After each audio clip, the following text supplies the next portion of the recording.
Empty Netters, Puckline news, playoff coverage brought to you by BetMGM is back. We are live here on Wednesday morning in our beautiful LA office, our bar studio. We had one game last night.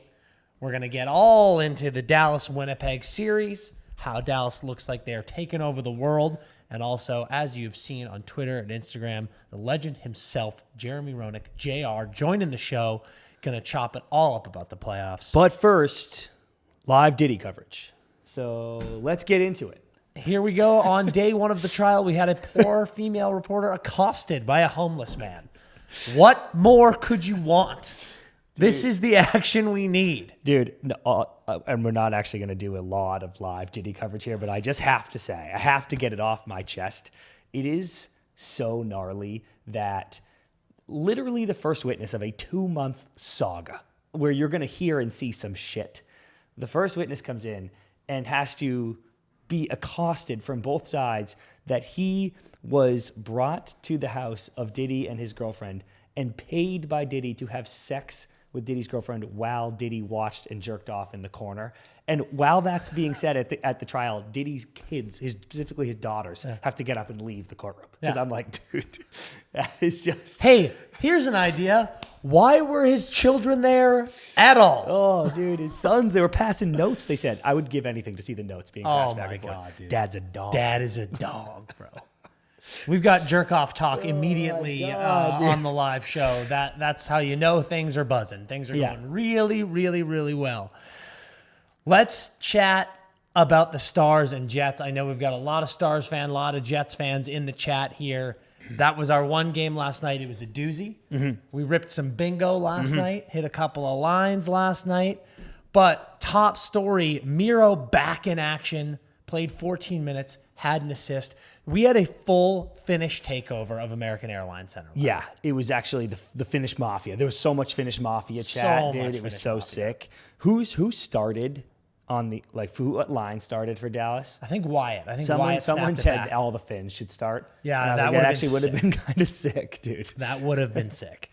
I mean, it's remarkable stuff. Like these guys are out here just fucking buzzing around, but the return of Miro was unbelievable. Dude, finally, the voodoo doll, the Tiki Hut, has done its job.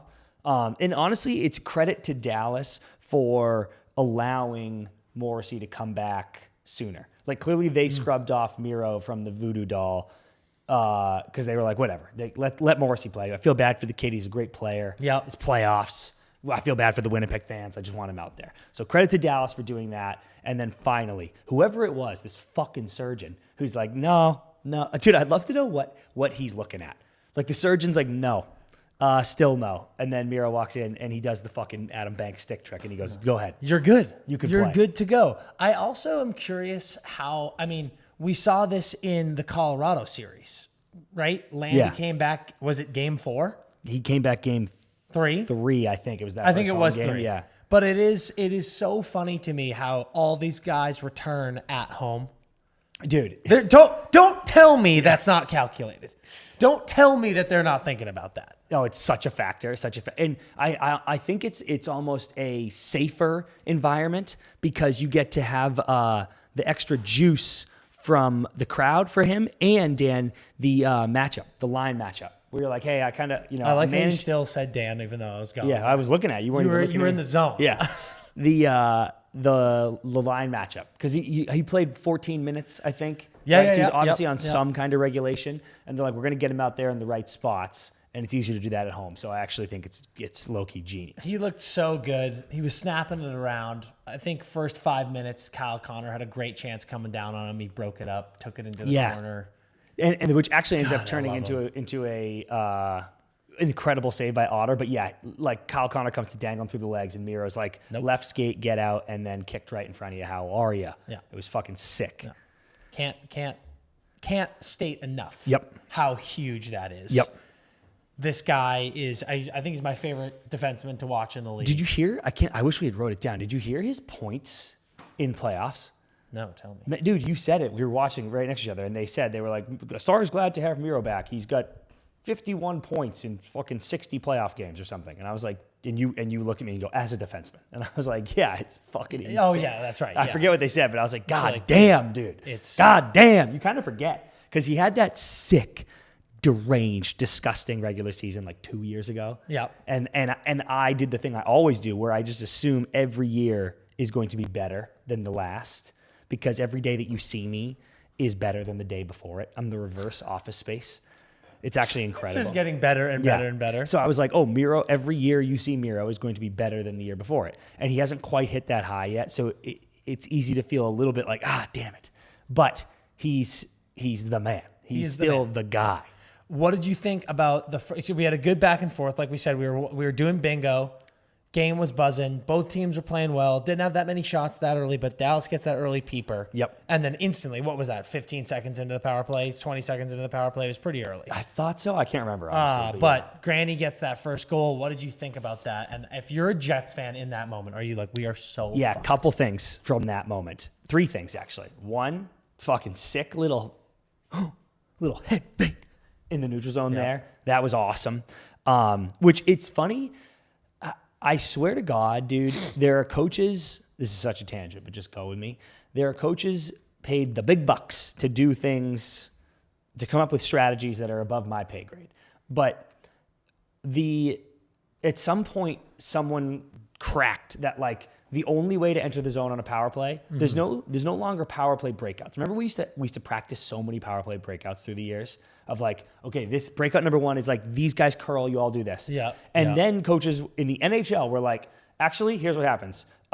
3 people sit on the far blue line. 1 guy skate it towards the far blue line, but 1 guy's behind him. And then guy number 4, you just drop it like 2 zones back. Yep. And then you also stand on the blue line. And then guy 5 try to enter. Literally every team, all every team does. Yep. And then all 4 defensemen are standing on the blue line. So you've got 8 guys standing on the blue line while 1 guy tries to enter. Yep. And I'm like, is this the best way to get in the zone? I know. And clearly that's what they say. But I'm just like, what is this?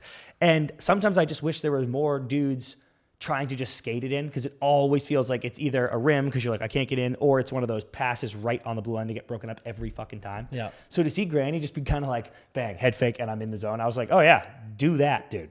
That makes perfect sense. So there's point number 1. Point number 2, yeah, when that one goes in on Helly, you're like, oh my God. Because Granny's a great shot. He's a great player. That is a wrist shot from the high slot. Through not that much of a screen. Not that much of a screen. That, I think, was the huge factor for me where I was like, ooh, Helly's seeing that the whole way.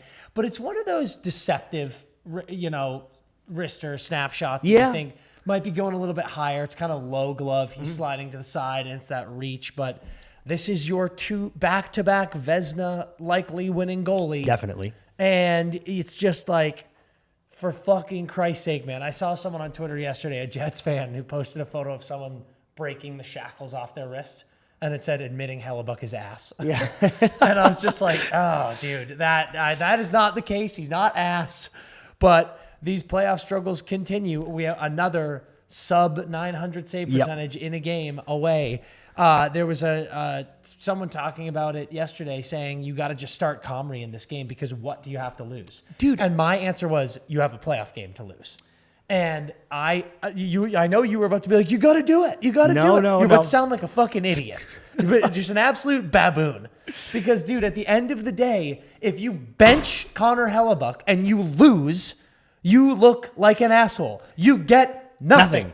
Good day. It's such a high risk, high reward. Yeah, if you can't do it up. What I was going to say was I said to do that in Game 6 in St. Louis when you're up 3-2 because I was like, fuck it. You're going to lose this game anyway, so just do it. And here's one for you. Start Comrie. You win. So let's say you win 3-0. Yep. Then you go back home. You just bench Comrie because you're like, well, you start him. Hellebuck. Yeah, that's my point. Because now you're in like we're benching Connor Hellebuck permanently now. Yep. It's just, this is the world that you live in, Jets. And hopefully it gets figured out. But currently you are living in a horrifying world. Yeah. And I'm sorry, but it's what's happening. Yep. So my third point was going to be, and we're going to get into this even more, but Granny, that was a big goal for Granny to get. Yes. Because specifically, and again, we'll get into it more in a second, but he hadn't been giving you that much. One goal. He had in one the goal. Playoffs. So that was a big. I like as soon as that went in, I was like, "Oh, that was good." Just monkey off his back. Yep. If you're Dallas, it was a combo of like, "Oh, that was a terrible goal from Helly, and that's a big goal from Granny, so you'll take it." Yes. That being said, I thought the Jets played an excellent entire game, but road playoff game first period. Down 2-1, tough barn. How much have we been talking about the Dallas barn lately? Fucking brutal atmosphere to play as a road team, which the Jets should be used to because their barn delivers also, and road players hate that. 32 shots on net. What was the shots in the first? Did you use that on the app? Yeah, it sure is. Because I thought their first period, like when Granny scored, I was like, 10 shots for Winnipeg to Dallas's 5, and you're down 1-0, and you're kind of like, motherfucker. Dude, because we had the shot total going, and I was like, it was 10, 10, 12. Like they played three complete periods. I mean, it's just a phenomenal performance by Jake Ottinger, your boy. Oh, dude. Kyle Connor had a monster chance, as you said, right before the Granny second goal. So they were playing well.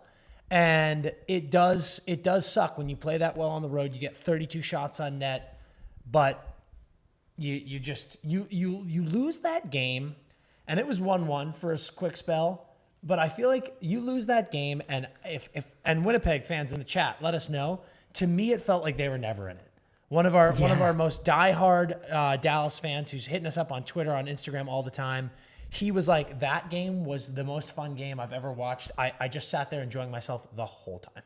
He was at the game, and he was like, I never was worried. They tied it, and I was like, we're winning this game easily. Kind of a cocky take, though, because I do think Winnipeg was the aggressor. Like I'm not saying you shouldn't have had fun, but I am saying I would have been worried because I'd have been like, Jesus, dude, they are hammering us. Didn't we, while watching bingo, keep saying Otter is so locked in? Yep. God, he's seeing it, dude. He's seeing it. He's seeing it. Sometimes I can see it now. Yeah. I can see it now. Otter was locked. Yep. Let's talk about that for a second because that kind of rolls into my point of how well Winnipeg was playing. Otter, the fear of the playoffs. You're seeing this in NBA right now too. And not that I feel like Winnipeg played with their food at any point in this series. You know, like I think people are probably picking Dallas before the series. I think most people probably picked Dallas. Obviously, Winnipeg finished with a better regular season record, but just maybe Dallas is a bit better top to bottom team. So I don't think they fucked around to find out at any point. But the fear in the playoffs is you can play a fucking great game and just run into a buzzsaw every now and then.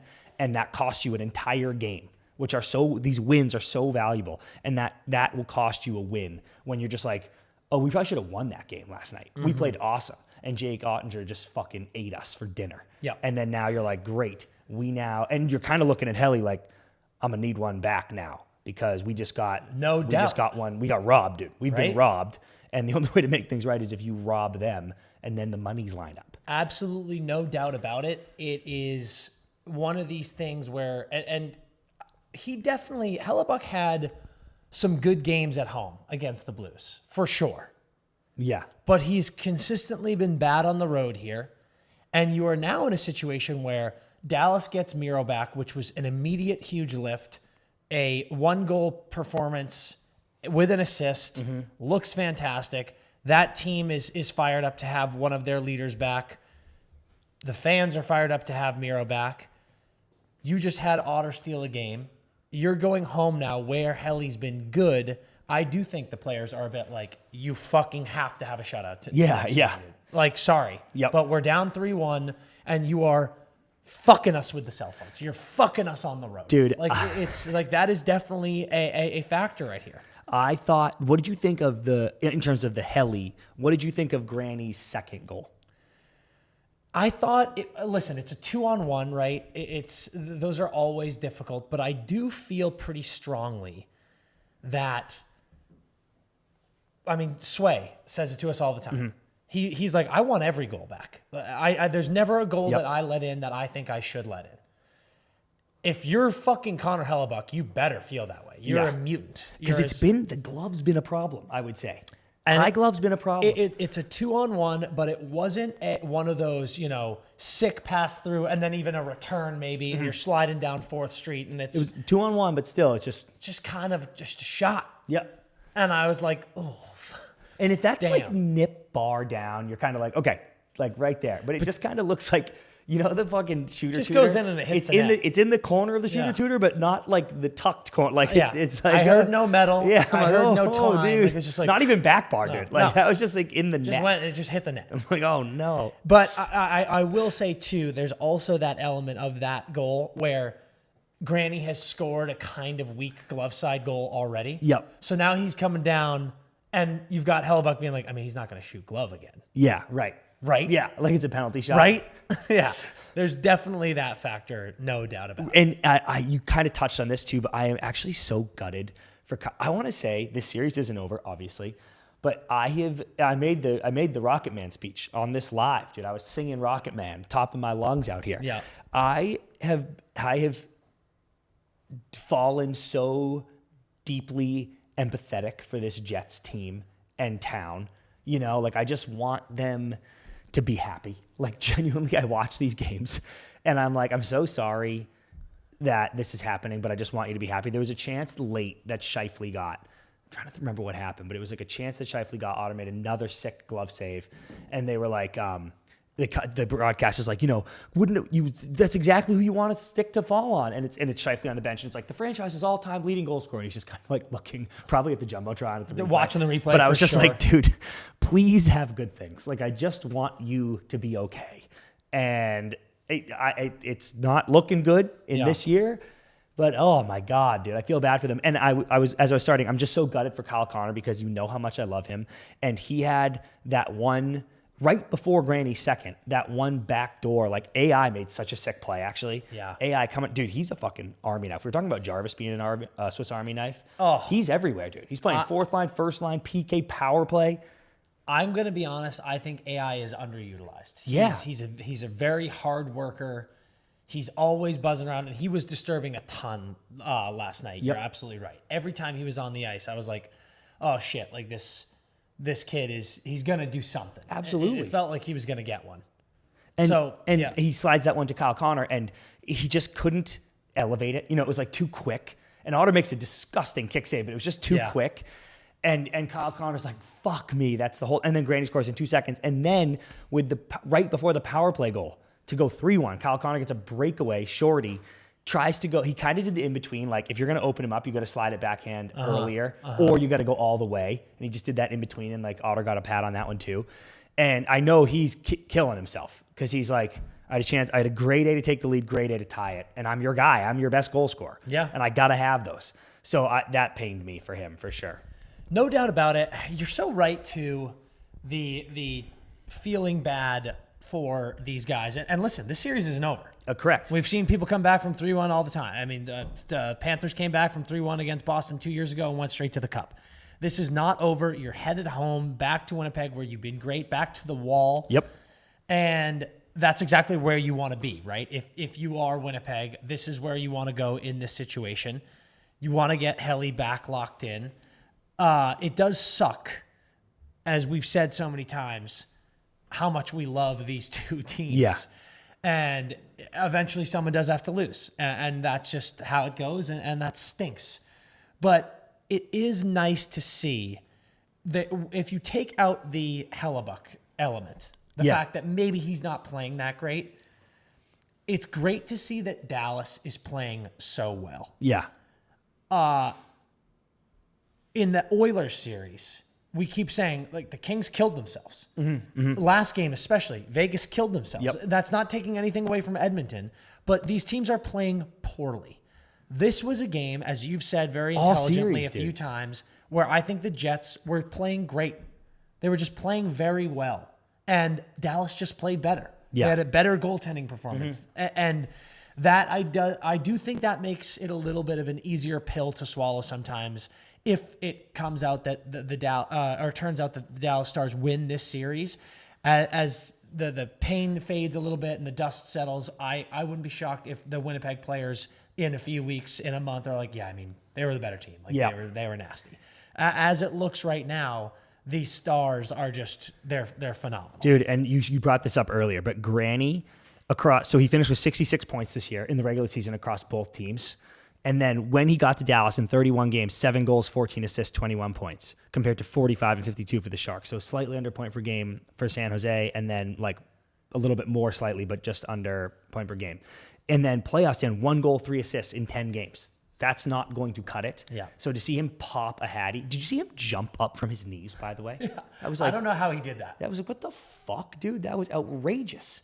And also, they announced this. The Stars, regular season and playoffs, do a after the game 20% off hat promo if a player gets a hat trick, which Such a is sick fucking move. genius, dude. Absolutely genius. So incredible. I actually loved that so much. I also have this for you, Dan, because something has to change in the Winnipeg lineup here. Not literally their lineup. Like something has to change if we're gonna make this work. If we're gonna get back into this series. And I have a few thoughts. Okay. All right, I like it. Number one, I'm wondering if the two plazas need to fight. No. We have Victory Plaza. We have No. We have and dude, I found out it's called True North Square, which I didn't know, but that is actually so sick. You know how they yell True North so loud in the anthem, which is money. The True North Plaza and the Victory Plaza, full on war. I'm talking like Game of Thrones. Yeah, I know. We're talking about Game of Thrones with Winnipeg all the time. Correct. I don't blame you for that Yep. idea. I think my problem is I don't want to sacrifice good people. Oh yeah, right. We're We're gonna lose good soldiers. We're going to lose good people on both sides, and I don't need that. Okay, so one champion from each. One champion selected from each plaza. Now we're going full Troy. Yeah. Give me an Achilles and a Yep. Boagrius. Yep. That's what you want. And dude, I think there'd be people volunteering for that role from the True North Plaza and Victory Plaza. They would say, send me. That's also a good matchup. Yeah. A grizzled True North Winnipeg man of the wall versus a Dallas, Texas Like, this is the fight I need to see. machine. Or at the very true least, if you don't Texan, want a to fight, cowboy. if you don't want to literally kill someone, then I think that you need to just make your plaza. I think it's a plaza war at this point, either physical or just make it cooler. You're telling me that you don't trust these Jets players to get the job done. No. They need their They fans. need a champion. They need a champion from the True North to fight a Texan, dude. To win that fight. We got Tyler in the chat saying Texans versus Canadians. Not sure we're thinking this through, boys. Listen, I get it on paper, but we're not talking about. But Tyler, I think typical Tyler's on Canadians. Tyler, I think he's on the side of Texans here. I think that's the chirp, and I'm telling you. And I'm saying, Tyler, you're thinking a typical Canadian, a nice Canadian. We're talking hockey fan, crazy Canadians man from dude, Winnipeg. These are men and women of the His North. tattoo he did himself with fucking pen, dude. Yeah. Like, it's okay. It's gonna be insane. So I think there's a chance that is where the difference can come from in the plaza. I don't hate that. Chat, we're going to get Jeremy Roenick in here to talk about this series and everything else. But as we're waiting for JR to pop in, do you have more? Yeah, I do. I do. I didn't like that one at first, but eventually I'm like, I like this. Okay, here's my next one. Winnipeg needs to respond with boobs. Dallas has been putting boobs behind the bench. And hear me out, Dan. Hear me out, Dan. Christ. What happened with the Edmonton fans last year? They Also boobs, though. They lost the cup. But they both because went they to the went West. they went to cheap tricks. They both went to the Western Conference Finals. Does it last a little bit? Sure, but The boobs, it's cheap the tricks. Edmonton boobs dried up, though, I would say. The Edmonton boobs dried up. They didn't continue. How could you say that about Kate? She did. She said, I don't want to do this anymore, which is her right. Yeah. Her right as a woman. But I'm telling you this, Dad. The Oilers responded to the Dallas behind the bench boobs with boobs. And the Jets, I know there are boobs in Winnipeg, and the Jets need to respond with boobs. Dude, by the way, Boldy said in the chat earlier that they came out in the second period. He said she showed him in the second period. No. That girl. Boldy, did she show him in the second period? We lost bingo because of that, dude. But listen, We didn't lose bingo. We got 2 bingo lines. I'm just thinking, Dan, that if Winnipeg in Game 5 has some cannons behind, has some rockets behind the bench, you're telling me they don't send this back to Dallas? No, I couldn't be certain about that at all. And if we got some Winnipeg boobs, that would be big. Yeah. But it's cheap They would be tricks. big. They would be big too. It's cheap tricks. Producer Edge is not thrilled with the discussion right now. But Respond with boobs. And I have one more for you. oh, good God. I All wonder if there's something, there's just a way to get the Dallas fans not so rowdy. That's been such an advantage, right? The crowd in Dallas. Yeah. And I think in the same way that you lure children with like candy in a van. Okay. I think You're Texans getting real weird. Yeah, here, yeah. Dude. I think Texans, if you're smoking a brisket, Yeah. if there's been a brisket smoking for 16 hours and Yeah. that's just wafting around, Yeah. that's the same. Now I we're think they're talking. literally like Floating. You're like a cartoon yeah, floating yeah, for the yeah, pie in yeah, the window. exactly. So I think if you got some brisket smoking outside of the rink, and it was you squirted some eye drops in it, just like Wedding Crashers, and it got them sick. And not like dangerously. I don't want anybody to die, but I'm just saying if you have some tampered with brisket outside the rink on the way in, every single one of those fans, the fans go into the game, the fans that have planned to go to Victory Plaza are going to go, and it says free brisket, free ribs, free brisket, free tri-tip. They go, oh my God, I'm a Texan. What do I turn down free brisket? And they take it, and then in 2 hours, they're hugging the toilet.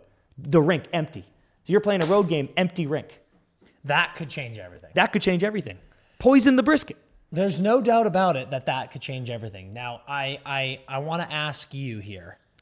We've got clips of the Jets players snapping their sticks in the tunnel, grannies waving their fans away. Do you think that this, I don't want to say this is over, but do you think that Dallas has also won the mental edge here? Do you think their confidence now is just too high? It's high. Because, dude, they've got Rantanen going, and then Granny, you're like, oh, we haven't got much from Granny. Bang, Granny, hat trick. Oh, Otter's been very good, but not excellent. Bang, Otter, excellent. Mm-hmm. Last night was a big step, I would say, for like, oh shit, it's all clicking. Yeah, I always hate saying that whenever it's 2-1, and it's the difference between 3-1 and 2-2, and we're like, oh, this team has the edge now. Yep. It's like really good stuff, guys. Great insider knowledge saying that now this team has the advantage. Yeah.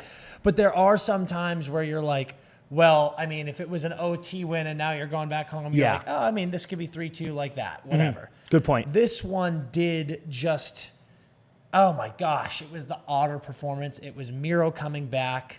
And I do think we're seeing a lot of frustration. Like I just said, guys snapping twigs in the tunnel. Shifley watching the replays, Connor looking frustrated, Hellebuck's continued frustrations. It is going to be certainly to tie this series up, a monumental climb. Big task now, dude. But two home games. Yep. 2 home games. Don't forget that.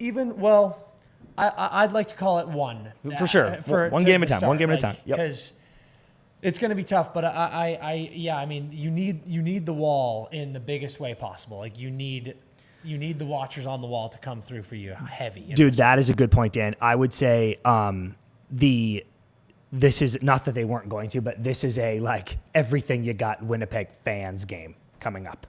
Like us included, everybody going off about the Dallas rink. You need to go fucking nuclear in this game. And the Jets, dude, I would barely change a fucking thing. That's what's crazy from game 4.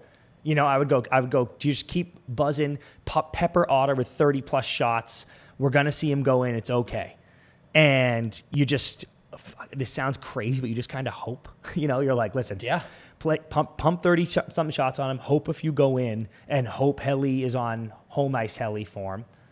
Because, dude, it's so reckless, and you don't want to be down this way. But don't you kind of go, we can win the 2 home games. Like, Helly will be great here. We can win these home games. So it's kind of like that's what you tell the boys in the locker room. You go, guys, just fucking get this home game, and then we got to steal one in Dallas, which we could have done in game 4 anyway if Otter wasn't out of his fucking gourd. Yeah. I mean, you're not wrong, but fuck, man, it's so hard to channel that confidence when you're down 3-1. I know you've got 2 games at home and you go, get that one and then we'll just battle in Dallas. And Dallas is doing the same thing.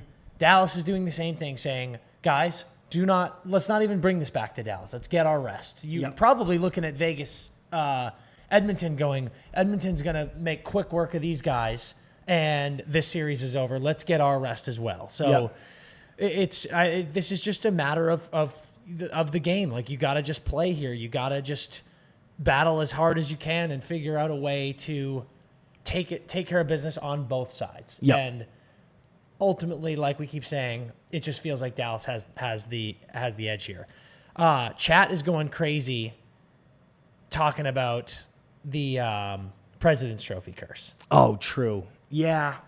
But like the President's Trophy's a weird one, dude, because it's like sometimes teams are getting hotter later. I don't know. The Jets did fucking finish strong, though, because I thought they were going to get caught by Dallas and Colorado at one point. They did finish strong. Clearly, it is a thing because it happens every fucking year. But I don't know. Like the Caps are also looking like they're about to get knocked, and it's like it was going to be them too. You know what I'm saying? Like.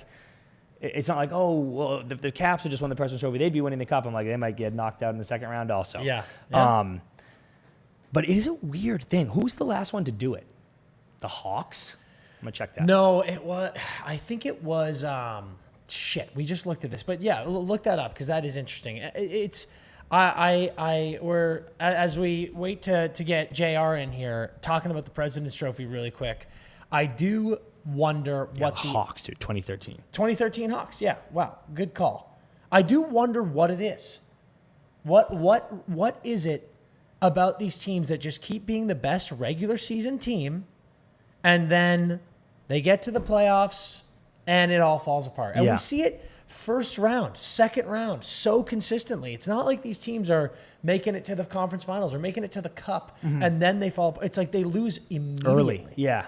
It's so interesting. Yep, good point. I love too in the chat the people saying the poisoning the brisket would cause serious sewage issues in the barn, which I didn't consider. But there must be porta potties in Victory Plaza. There must be bathrooms in Victory Plaza. You're telling me there aren't bathrooms outside? I don't even think they'd get inside the rink. So I feel good about that. And then also I wanted to say this. Oh yeah, from Tyler, Jets need to figure out their power play.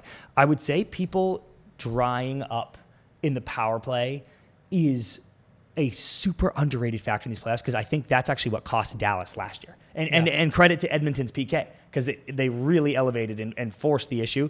But that is it's a good observation from Tyler because if you can't count on an occasional power play goal, it's hard, dude. It's hard to score in the playoffs. It's hard to score in the playoffs. It kills you. Yeah. It fucking kills you. There's no doubt about it. I mean, I don't know how many series that we need to point to and show the evidence that that is going to change everything. That is going to make you lose a series, lose a game and then a series if the power play is not going. And when Otter's playing like he was, it was another example of even when they were getting those power plays, I was a bit like, I don't know. I don't know if you're going to break through here. This team looks very dialed in right now. I'm not sure this power play is going to help, but let's be real. If you go to Winnipeg in Game 5, you get some peepers and you don't score early especially, you're probably gonna lose.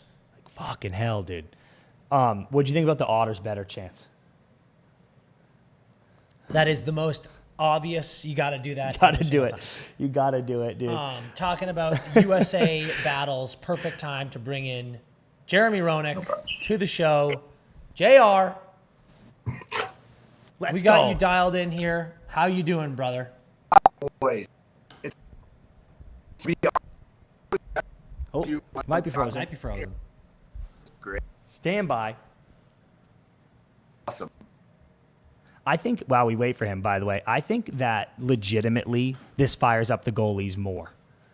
I think it legitimately is a factor. I think the competition definitely gets them going more, for sure. I think we got JR frozen here, so we're just going to keep talking it through. Yeah, hold on. We'll bring him back in. No doubt about it. That fires them up more. You have to have that internal competition. If you're Jake Ottinger, you want that job, right? No doubt about it. Yep. And if you're Hellebuck, you go, no, I deserved that job. So you hear the chants. Yeah, you sure do. You're not letting it affect you too much. But a bet's a bet, dude. A bet's a bet. Bet. This is for the Olympic seat. And I'm sorry. This is for Milan. This is for Milan. This is the Milan Cup, and this is for the game, for the gold medal. And that's what I need people to realize. JR, what's up, babe? What's up, boys? Sorry, we're having a Hold little on one technical second. problems here, but it's all good. It's all I good. can't hear him.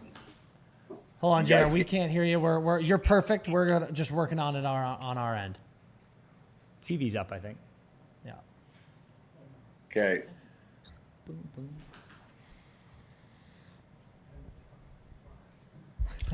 I think it is your end. You can hear us, right, JR? Yep, Think you can. Yeah.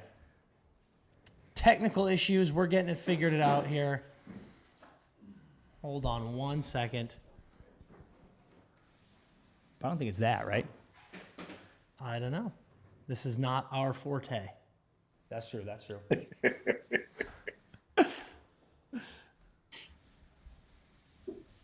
Oh, okay. Hold on. The chat says that actually they can hear him. So hold on. Maybe. I think it's just us. Yeah. Yeah. Chat can hear JR. It's just us. Hold on. Maybe if I do this. Hold on, JR. Give us a 1, a 2, word 3, here. 4, 5. 1, There 2, we 3, go. 4, 5. You are perfect. You're perfect. All right. Finally, we get Jeremy Roenick in the chat. JR, how you doing, brother? I said, I'm doing great. I said, it's great to be with you guys live rather than watching you on my social media and watch you guys kill it. Yeah. The best part about this is when we say something stupid, now you can just give it to us instead of just rolling your eyes. That's the best part. Don't you mean I can join you with saying something stupid? That's supposed to be. There we go. JR, we were just wrapping up talking about the Stars Jets. We've got, as a USA hockey legend, we've got the Battle of Otter and Hellebuck. Do you think this one is over? Do you think Dallas has this wrapped up, or do you think Winnipeg can battle back?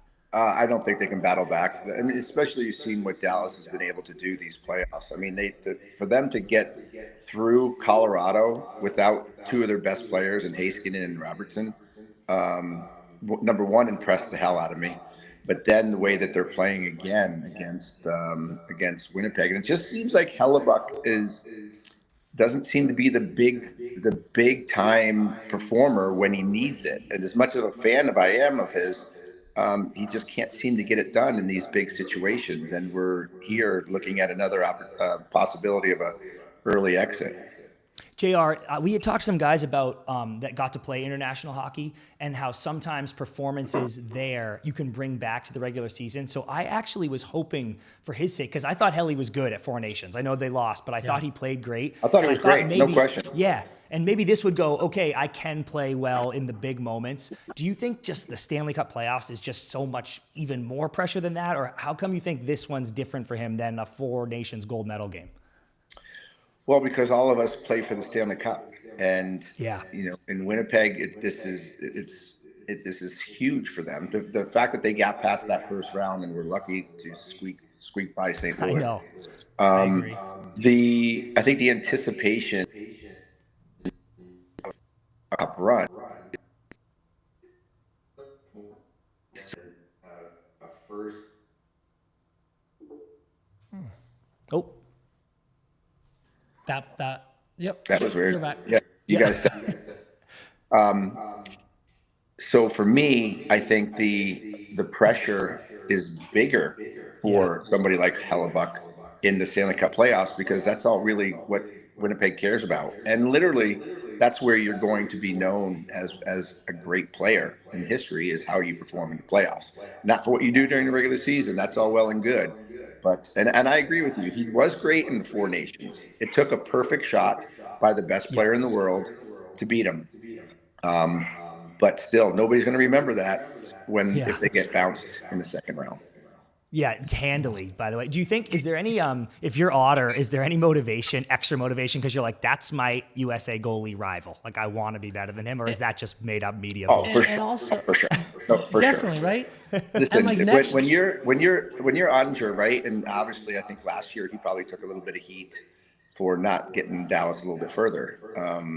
He wasn't his best at the end. And now you're playing against a Vezina Trophy winner, and probably will be the Vezina Trophy winner again. Of course, he wants to have the upper hand. And he's a phenomenal goaltender in his right, which many think is going to win Vezina Trophy. So this, of course, he's down the other end going at the Four Nations, right? And in their series, it was pretty. The fact that he got over the Binnington jinx was good, but for some reason Hellebuyck and I said this morning on another podcast, I think he needs contacts. I really think that he's not seeing the puck very, very well. I mean, that first goal last night was a bad goal. And how many times have you seen Hellebuyck miss shots up high? I mean, his glove hand is as bad as we've seen in the National Hockey League right now over the last 2 or 3 months. Look at the goals that have been scored. Most of them are right over that shoulder, and he's missing it. He's just missing it. So maybe they found something. No, you're so spot on, JR. We said if you're a Winnipeg fan, if you're a player on that ice, you know Helly's been having some struggles on the road, and he lets that first one in the first period when your team outshoots the other team 10-5. You're like, are you fucking kidding me, man? Yeah, like, that's it's such a bench buster, right? It's such a deflator. Granlund should not be able to score that goal from outside the circle. I don't care if it comes off the defenseman's foot. That should be a pretty routine save for any goalie. And if we're being honest, on the power play with tons of time left, it was almost not the best shot selection by Grant. Yeah, it's like you're not even getting set up. You're doing a zone entry shot from above the circles, and that squeaks in. That is, as you said, perfect term. It's a bench buster. Like that. This is why they stress shoot the puck, because you never know. I mean, some of the goals that have gone playoffs, the amount of bounces that are happening, the bad luck bounces that are happening. I mean, that's one of the reasons why Winnipeg is in this situation. Yeah. Is because of puck bounces, right? So shoot the puck. Never know what's going to happen. So accurate, and it goes perfectly to another series where the Washington Capitals are not shooting the puck. Another team down 3-1 in the series. Do you think the Canes are actually different this year, or is this the same story we see? They're going to get to the conference finals. Frederik Andersen's going to cool off, and they're going to go away again. No. This is one of the really strange phenomenons that's happening that nobody talks about because of their Carolina Hurricanes, right? Nobody cares about Carolina in the media because they're just one of those teams that fly under the radar and continue to stay very consistent. They are so well coached, and they have a very keen ability to play the most boring style of game, put their opponents to sleep, and then just close them out. I mean, look what they've been able to. They have gotten rid of in the last year. Gensel, Netskash, Nakash, and Rantanen. It's so true. That's actually a crazy stat. And you know who they got? They got what's his name? What's his name? From Dallas. So they got Stankoven from Dallas. Stankoven came over. They got Stankoven. Yeah. So and then Taylor Hall. Taylor Hall was like the sneaky pickup that's been playing so great in the playoffs. And he needs to be in a place where he's not the in the limelight, the one guy that needs to be the guy. It's a perfect position for him. But this team plays so strategically sound from one line to the next. They play 200 feet through 4 lines, and I believe they have the best defensive defenseman in the National Hockey League in Slavin, without question, the best. No doubt. Yeah, and Freddie looks like he's feeling more comfortable in the net. He's been hurt, obviously, we know, for the last couple of years. I know Freddie very, very well as a person. I know he's a competitor. I don't see him really bending if he's feeling good. JR, what do you do when you're in a playoff series and you don't feel like you're going up against the current hottest goalie in the playoffs? What are you saying in the locker room of like, Christ, how do we get one past this guy? It's just shoot everything. Yeah. And, you talk about Washington not shooting pucks. You need as much traffic in front of the net. You need to make it as uncomfortable as you possibly can for Freddie. Traffic to the net. Everything has to be funneled to the net. And one reason that I think the Washington Capitals are finding right now is they're surprised with how few quality scoring chances Carolina gives up.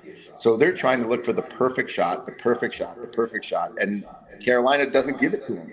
They are very sound, and until they decide just to throw everything into the net, crash bodies into that crease, make things uncomfortable, not only for Freddie, but for some of their defensemen, you know, that so far they've made it seem pretty easy for Carolina, and until they decide to get a little dirty, get into those really high traffic, dirty areas, those painful areas, and just shoot the puck, they're not going to beat them. You're right. You mentioned Jacob Slavin. We said earlier this week, completely agree. I think he's the best defensive defenseman in the league. I think their whole core works so well together. And yeah, the reason people keep saying, this team's kind of boring, it's because they neutralize the opponent so well, make them play a shitty version of their game. Yeah, they remind me of the Devils of the mid '90s. Dude, yes. Totally. 100%. 100%. And you're right. The only way to break through that is just throw shit on net. Yep. Don't wait for that perfect backdoor tap in. You're not going to get it because you're not going to break through that deep. Yeah. And what about OVJR? He's had a little trouble this series, it looks like. Is it hard? Is it just because it's fucking playoffs and it's so much faster now and it's hard for someone his age? Or what do you think? Not only that, but it's the second round. It gets really much harder. And they are up against a team. Literally, it's not just one layer. It's 3 layers. Ovi's 39 years old, and what he's been able to do so far in the playoffs, let alone the regular season, is insane. But we're at another level, and he's 39 years old. Let's not take his age out of the equation here. He is an amazing player, but trust me, Carolina knows who the head of the snake is for Washington. And if they take away him and make sure that Strome doesn't get too much room to do what he needs to do, let Wilson run around and do what he does. He's not gonna kill you. He'll be a pain in your ass, but he's not gonna beat you. Strome beats you. Ovechkin beats you. Pretty much that's it. That's such good so analysis. Well, yeah, I totally agree. A team that's been confusing the shit out of me, at least. I don't know about you, CP. The Edmonton Oilers. I went into that first round against the Kings, and I was like, the Kings are better on paper. They were better this season. They're going to take care of business. I look like an idiot. Do you think that this Edmonton team? You don't look like an idiot. If you look like an idiot, I look like an idiot because I picked the Kings in that also, and they should have won. They should have won. JR, they should have swept. Okay, this is what happened. This is what happens. Okay, the playoffs, the margin of error is so small in the playoffs, and when you're playing against arguably 2 of the greatest players in the world right now with McDavid and Draisaitl, and you have a team that went to the finals last year. Obviously, they're poised. They know what it takes to get to the finals. Now they got to find a way to get over. But the LA Kings are up 2-1 in games. In game 4, they're up 3-2 with 38 seconds left in the game. And you have a very, very talented, a great player in Quentin Byfield, who had a great year. He's a spectacular player. He gets the puck in his zone with 38 seconds left. And what are you supposed to do with that puck? You're supposed to get it out. Don't even think of anything. Just throw it out of the zone, throw it high off the glass, whatever you need to do. Quentin Byfield decides he wants to take on the defenseman one-on-one and carry it out of the zone. That puck gets stripped and ends up in the back of the net, and they lose in overtime.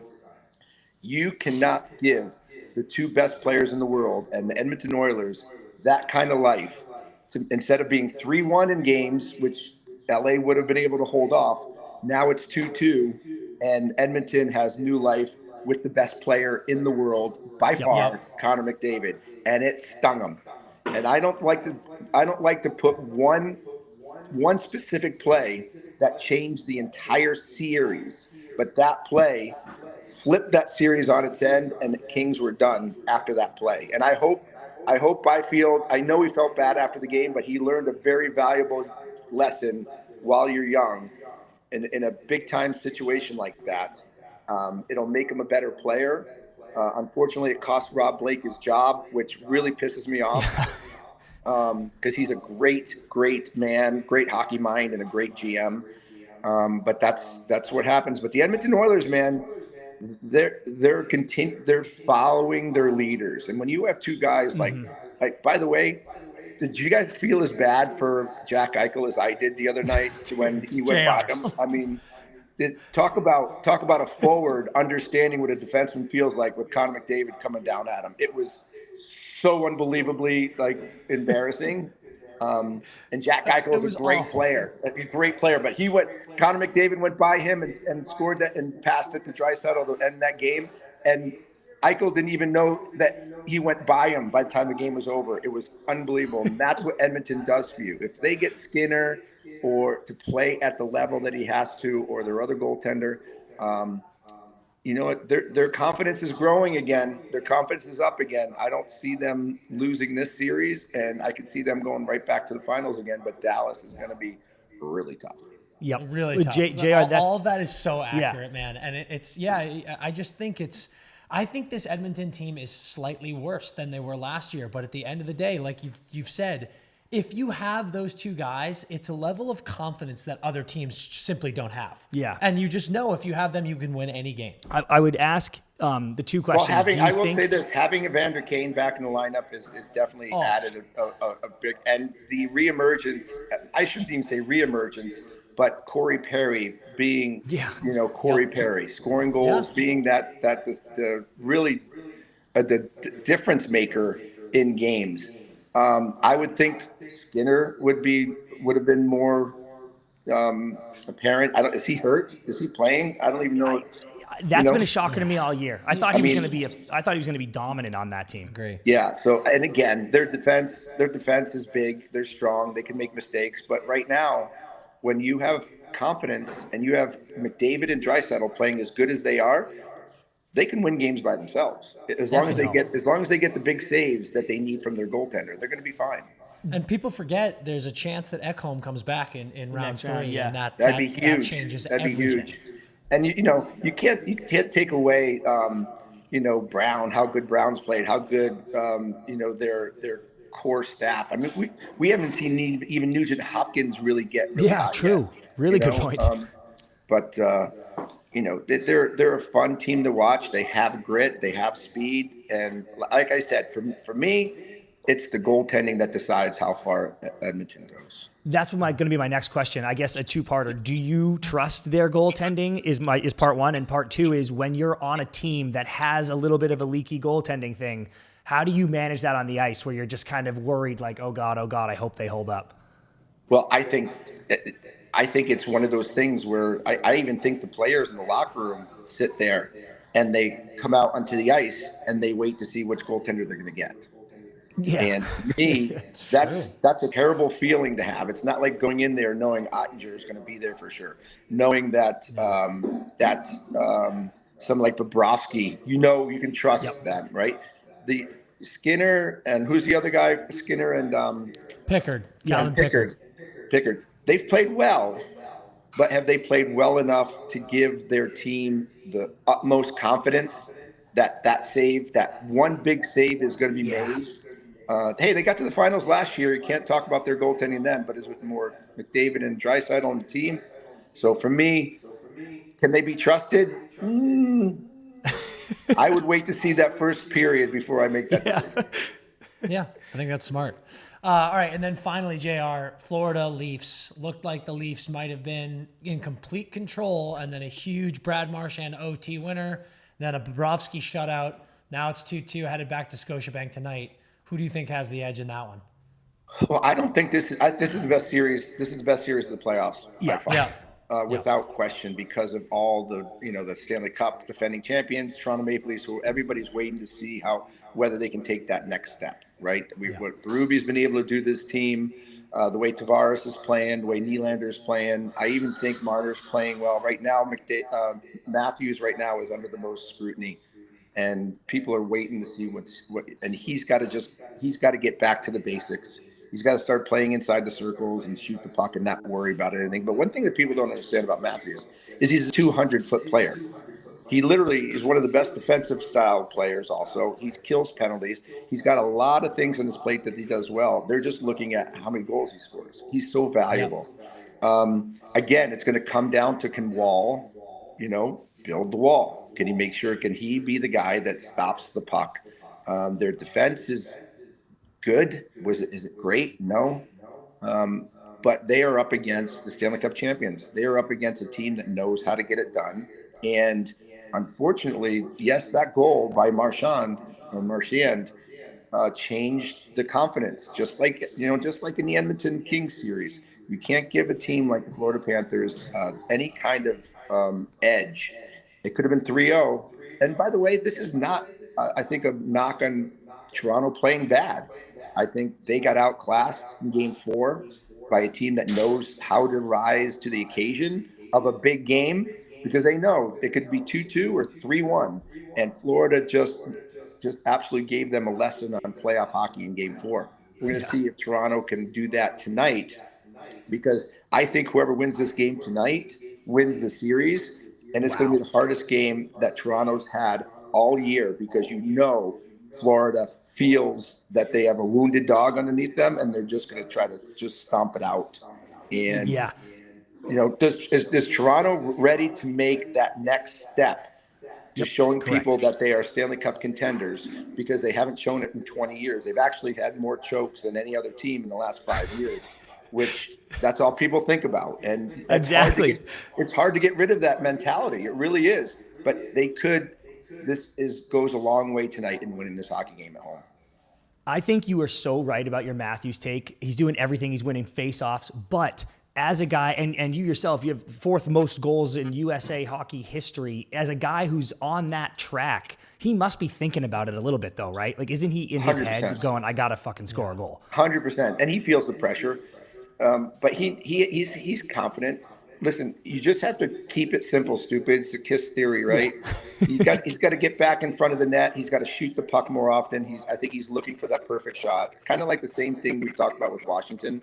Yes. Nobody's going to question whether Austin Matthews is one of the greatest players in the game. We don't question that. We know he's one of the best goal scorers. And now he's just got to keep it simple. He's got to get back within the dots. If he starts playing outside the dots, he's not going to be successful. Yeah, it's true. I love that.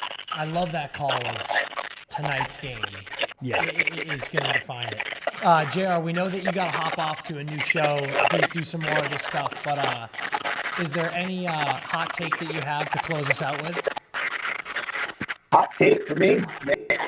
Yeah. Watch out for Brad Marchand tonight. Brad Marchand is going to be an absolute pain in the ass. He's playing because he loves beating the Toronto Maple Leafs. He's done it for many times in Boston. They don't want to do it with Florida. So watch out for Brad Marchand. I love it, dude. Of course, why wouldn't it be Marcy? Why wouldn't it be? I agree. It's such a good shout. All right, JR, you were the man. So we can't thank you enough for popping on. We're going to have to pull you back in somewhere down the line here in the playoffs. But thank you again, brother, and we'll talk to you soon. Good, boys. Thank you. You're the best. Keep going. Always unbelievable getting an absolute legend like Jeremy Roenick on the show. It's a couple things. One, when JR says stuff that we've been saying, I'm like, yeah, you're like, okay, yeah. We're not idiots. Yeah. But it's also just crazy when, he can just explain things so perfectly from a player's perspective, from a former player's perspective. I love hearing things like, talking about like the fact that the goalies in the Jets-Dallas series are definitely thinking about stuff like that. Austin Matthews is certainly considering, I am a former almost 70 goal guy. Mm-hmm. Like, I got to get going. So it's just, shit. Like, it makes everything so much more intense. Agree completely. I'll be so interested. It's funny to hear him say that the Game 5 tonight is such a decider, because I was kind of like, Florida could lose this one too. Go home and win, and then it's Game 7. Yeah. But I kind of hear him, because Florida obviously doesn't want to do that. And his better point is the momentum swing of it. Florida right now is going, you are clowns. You thought this was a fight. It's not. And you're dismissed. And if you can just win Game 5, the Leafs believe that too. Yeah. Right now, the Leafs are like, well, no, it's a home ice thing. And if you win Game 5 in Toronto, the Leafs go, oh, fuck, we're clowns, and I can't believe it. I'm sorry. Please forgive me. I did not mean to upset you. So I think Florida has that going for him. Someone in the chat said Evan Rodriguez is out, which I know he was game time. No, it just was announced. Paul Marie says he's going to be out. Bob Quist is in. Okay, yeah. So that's big. That's big. Yeah, Boquist is a solid player, does his job well, but Rodriguez, like, that's a cup winner. That's a guy who scored a couple big goals. Like, that's That's a huge factor. So that'll be a big one. And I'll be very interested to see. We said this in, I think, maybe one of the lives or the pod, but I'll be interested to see what happens. Because Matthew Tkachuk was doing his dance. He was doing his dance last game with like, okay, here comes the elbow. Keep your fucking head up.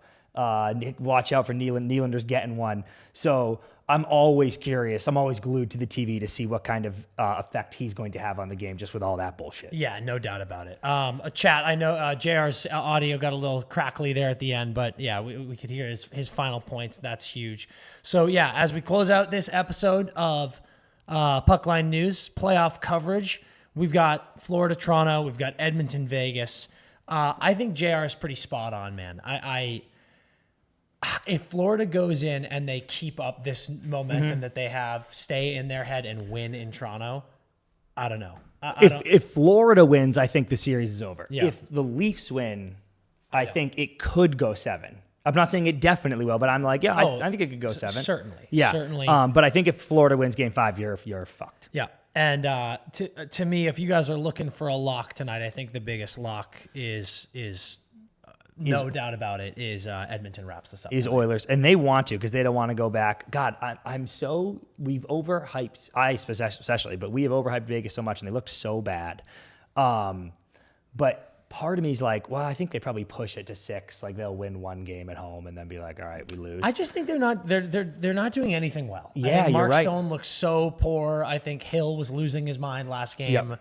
And yeah, especially if Edmonton goes. I mean, first of all, Edmonton can go down 2 goals and still win. But if Edmonton goes up, I think it's good night. Chad, I don't need to do my Bruce from Finding Nemo impression again, but it's Edmonton smells blood. When they smell blood, it's over, and that's dude. I was dying when Roenick was talking about Jax getting torched, and I almost said you just called Matthew Tkachuk ill in pain, and that is that's funny. Fucking hell yeah, fantastic throw stuff. into the chat.